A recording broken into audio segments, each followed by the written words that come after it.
to another edition of the Kilted Homesteader. Today we're going to talk a little bit about some organizing of some Dremel tool bits and pieces. Dremel tool is a tool that is used quite a bit in our workshop. It's very handy. It's good for grinding. It's good for buffing. It's good for cutting. Has many uses, as many of you who have Dremel tools know. One of the downsides I've always had is all those little pieces and bits and discs and everything that comes with it is they're hard to keep organized at times.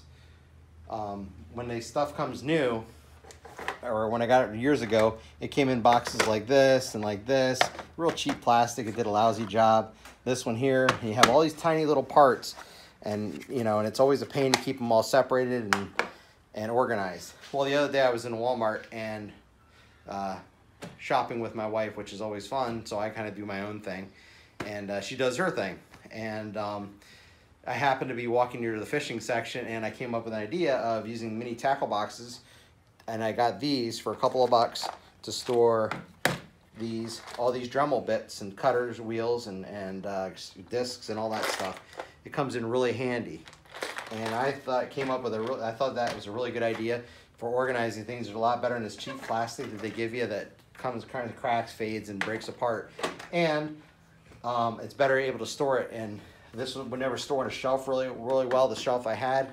So what I did was I got these containers here, and these will fit right here on my shelf where the other ones were. I can stack them right up there, and they're out of the way, and they're accessible, and they're very well, everything is separated and organized by type and size and coarseness, of course, when you're talking about sanding discs. So I thought that was a pretty good idea for storing Dremel pieces and tools and bits, is using those little mini tackle boxes. They're not just for fishing.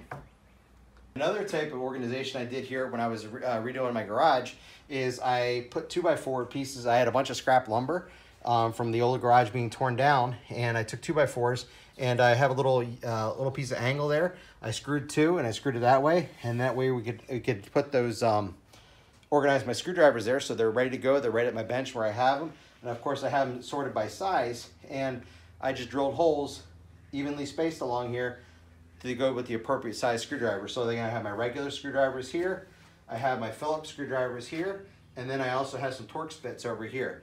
So this is one way I found to use some of the scrap lumber I had and to maximize my space. Normally when you have these joists here or these wall studs, it's kind of a dead space, and usually people mount things over it. I'm trying to use the space even in between to maximize my space in the workshop. I use I think these are 2x6s here. I put it up here to have a little deeper shelf.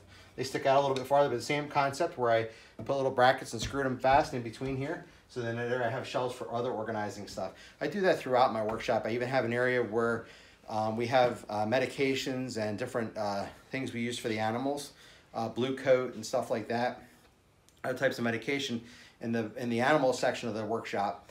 I have 2x4s shelves going floor to ceiling there. Also for the garden stuff, for some of my Roundup and some of the chemicals I may use around the property, even fertilizers and stuff like that, I have shelves set up in the back for that, and I have each area of my workshop set up for a different area. I'm not always the most organized person, but I'm trying to do the best with what I have, and I just wanted to share some of these organizational ideas that I use here in the workshop. I hope this video was helpful to you. If it was, please like it. Hit the like button. Also, I encourage you to subscribe to our channel. We do different videos on many different things around the homestead. Subscribe, and if you want to be notified of our new videos when they come out, just hit the bell button, and that'll let you know about notifications of new videos coming out. Thank you again for tuning in to another edition of the Kilted Homesteader.